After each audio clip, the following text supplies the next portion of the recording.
ભગત કવિ એવા કાગબાપુ જે છે એક વખત જંગલમાં જે છે એ ફરવા નીકળેલા અને એમણે એક ચણોઠી જોઈ.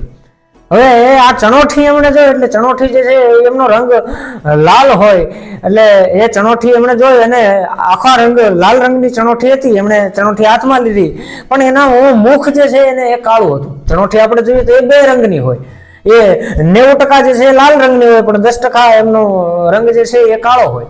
એટલે કાગબાપુને એમ થયું કે આવી સરસ મજાની લાલ રંગની ચણોઠી છે, આપણે તો આનું દ્રષ્ટાંત પણ જોઈએ છે ને, કંઈક વસ્તુનો દાખલો જે દઈએ તો કહીએ છીએ ને કે આ તો લાલ ચણોઠી જેવું છે, એમ કે આવી સરસ મજાની ચણોઠી છે તો આને હું ઉપરથી જે આનું કાળું છે મોઢું એ મોઢાથી તોડી અને એને જે છે એ સરસ મજાનો આકાર લાગે, જો આ કાળું એમનું ઉપર કલર છે એને તોડી નાખું તો. એટલે એમણે જે છે દાંતેથી તોડવાનો પ્રયત્ન કર્યો પણ જે છે એ કડવી લાગી અને કડવી લાગીને દુહો કીધો કે મેં જુગતે ચણોઠડી જોઈ આ તો ગળા લગ ગોરી ઘણી. મેં જુગતે ચણોઠડી જોઈ આ તો ગળા લગ ગોરી ઘણી પણ જેના કોઠા કડવા હોય એનું કાળું મોઢું કાગડા.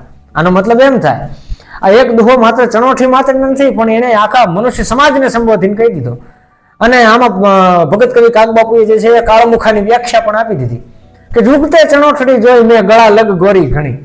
મેં ચણોઠી જોઈ ગળા સુધી ગોરી હતી પણ જેના કોઠા કડવા હોય, જેના અંદર હાડમાં કડવાશ ભરેલી છે એનું સદાય કાળું મોઢું કાગડા. એમ મનુષ્ય જીવનમાં પણ કદાચ માણસો બહારથી ગમે એવા રૂપાળા હોય પણ એના અંદર જે છે એ પેટની અંદર દેશી ભાષામાં કહીએ તો પેટ મેલાય ભરેલી હોય, એના કોઠામાં કડવાશ ભરેલી હોય તો એને સદાય કાળમુખા કહેવામાં આવે છે. એમ મેં જુગતે ચણોઠડી જોઈ ગળા લગ ગોરી ઘણી પણ જેના કોઠા કડવા હોય એનું કાળું મોઢું કાગડા. ધન્યવાદ. રામ રામ.